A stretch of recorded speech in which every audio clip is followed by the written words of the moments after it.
In today's Whiteboard Leadership moment, we're going to talk about one of the four cornerstones of culture. Culture is the defining set of attitudes, values, beliefs, and behaviors of a given group of people. And every culture is very, very different and very, very important. Today we want to talk about training.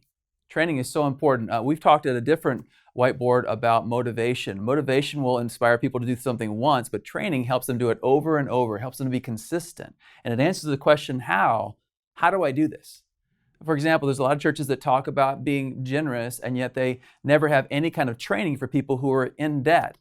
And they'll come back and say, listen, Pastor, I agree with everything you said, but I don't know how I got into debt. I definitely don't know how to get out of debt. So who's going to help me? Who's going to train me to do this? Motivation without training is almost a complete waste of time. So how can we develop training? Here's some thoughts to think about. The first is this: help them diagnose before prescribing. If people, for example, don't realize they're not prayerful, they won't be able to recognize it and won't see the need. It's just like someone doesn't learn how to change a tire until the tire goes flat. So how do you help them recognize that they're not generous, that they're not kind, that they're not studying Scripture correctly, that whatever the training is that you want them to do, help them diagnose before prescribing. Use the power of timing. There are certain times of life where we're more engaged and more likely to join into a training time. For example, right before you get married, you're much more interested in a relationship kind of training or series. You're also probably more interested in finances and how to do finances correctly. So use the power of timing. Where you lack discipline, add structure. Here's something that a lot of people deal with. They want to do the right thing, but they're just not disciplined in it. They want to have a study time every morning in the Bible. They want to learn how to pray or how to share their faith, but they lack discipline. And so what structures can you add in order to help them do that? For example, you could incorporate something in every weekend that talks about generosity or talks about prayerfulness or talks about evangelistic effort. Where they lack discipline, add structure as a reminder to help them move the right direction. Whatever training you do, make it practical, repeatable, and transferable. Practical because they have to see the value of it. Repeatable because it's not just this one situation. They need to be able to do it over and over again. And reproducible, transferable, in that so they can train others to do it. It's not just me learning, it's now me helping others to go on the journey with me.